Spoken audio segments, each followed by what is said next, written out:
Hey everyone, it's Carrie. How are you? I am going to talk to you today about 3 different ideas that I have to share with you about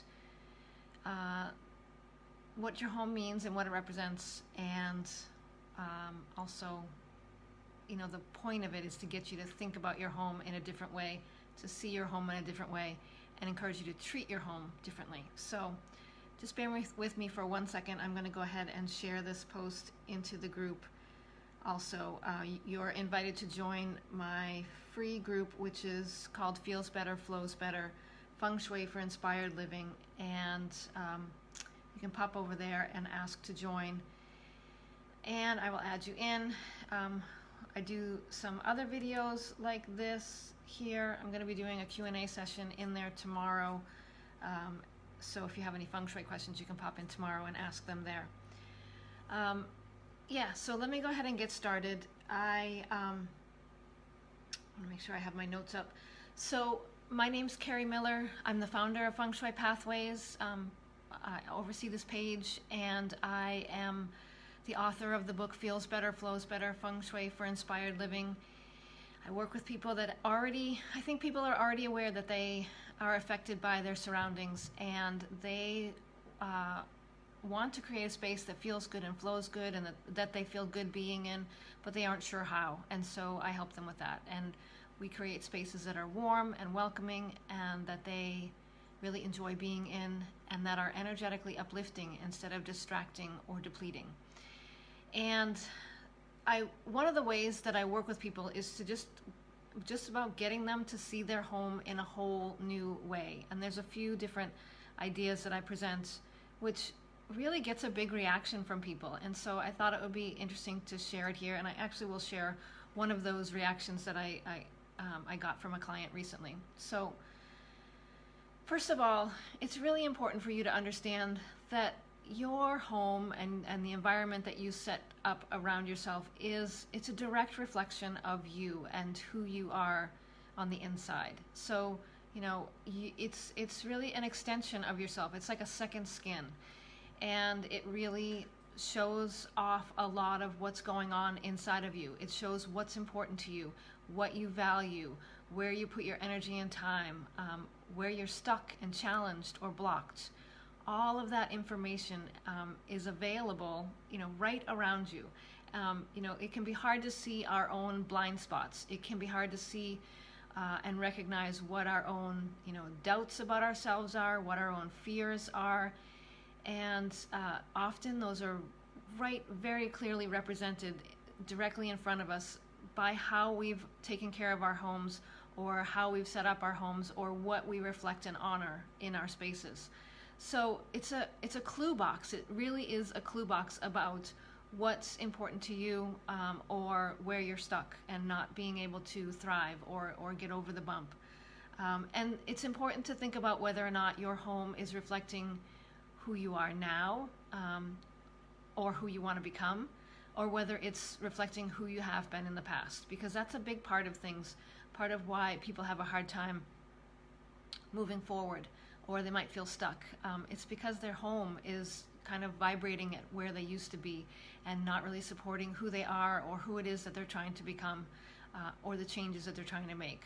So, number one, your home's a reflection of you. It's a direct extension of you and what's going on inside of you, and it provides tons of clues into what your challenges are, and what your, aspirations are. So pay attention to what's going on in your space.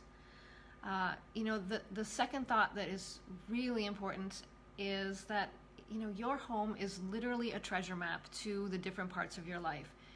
And in Feng Shui, we look at 9 different life aspects or life areas, which are, divisions of your own self. So, for example, we look at career and the kind of work that's fulfilling to you. We look at finances and prosperity and abundance, and how that reflects for you. We look at relationships and love, and how you love yourself and how you love others. Support, health. There's all different areas that we're looking at, and each one of these areas has an energetic center, a location in your home, where it is energetically charged, where that part of your life is energetically charged. And what's important to know about this is that, if you're feeling stuck in a particular life area, it's going to be reflected in that life area. This kind of goes back to step number one, or lesson number one that I just mentioned. If you're feeling challenged in a particular life area, there's a chance that it's going to reflect in that life area or one of the life areas that's related to that life area. So, let me give you an example. I actually just got a testimonial from a client that I've been working with who said, you could not have imagined my surprise when I found out that my relationship area in my home was in my garage, and that was where all the old stuff from my marriage was stored. This is a person who had been through a divorce and left her husband, literally left that part of her life behind, and was looking to build a new future, and obviously call in a new relationship, a positive, supportive, loving relationship. And yet in her relationship corner of her home, she was holding on to all the old stuff about her old marriage. So, it's really, there's a treasure map to your home. And if you are looking to have some clues about what's going on in your life or why a particular life area isn't working, you can use this treasure map to go and look in that area and see what's going on, or look in the related areas and see what's going on. Having trouble bringing money in, what's going on in your finance corner. Having trouble attracting the right relationships, what patterns do you have set up in your relationship corner? Feeling like you're not getting ahead at work and in your career, definitely looking at the in the career corner and focusing on what's going on there and enhancing that area. You can literally call energy into each one of these areas. And attract it and harness it and really liven up any one of these particular life areas. If you're suffering a health issue, there's a whole section of your house that's related to health and well-being. And there are, health-giving energies that you can call into that area, which can really change your the energy of your home, the energy within yourself, and shift your position health-wise. So all of those areas, that's possible. And then the other thing to think about is that you're in your home for huge sections of time, right? That's where you spend, every night, every afternoon. You may head off to work for the day. You may work from home, who knows? But your home is where you are. It's really your nest, your place to be. It's probably your biggest investment, and you are putting so much energy and money and love and time into the space that you're in. Shouldn't you be happy there? Shouldn't it be supporting you? Shouldn't it be energizing you and giving you more energy and vitality to go out and live the rest of your life? It should be a really strong foundation for you to live those other parts of your life from. So, one of the things that I really love to do is help people take a look at their homes in a whole new way. And I think these 3 ways of thinking about your home are really powerful in helping you do that. So, take a look around your home and think about how it's reflecting you or the life that you're living now, and whether or not it's reflecting who you are now or who you're trying to become, what changes and shifts or evolution you're trying to attract in your life. Understanding the Bagua map, the treasure map that we use in Feng Shui, and where the energy centers are located that relate to each of your life areas, and seeing what's going on in each of those areas, and seeing whether it's positive or whether it is negative or stuck or weighed down. That will be reflected in your home in some way if you're struggling in those life areas. And then also, think about the investment that you have in your home. It's probably the biggest check that you write every month. It's probably the place where you spend the most amount of time and energy. It's probably where you get most of your energy from. So think about how your home should be supporting, how you want to, the return on investment that you want to get from your home. If you're putting that much into it and you're spending that much time there, you should be getting a lot back from it.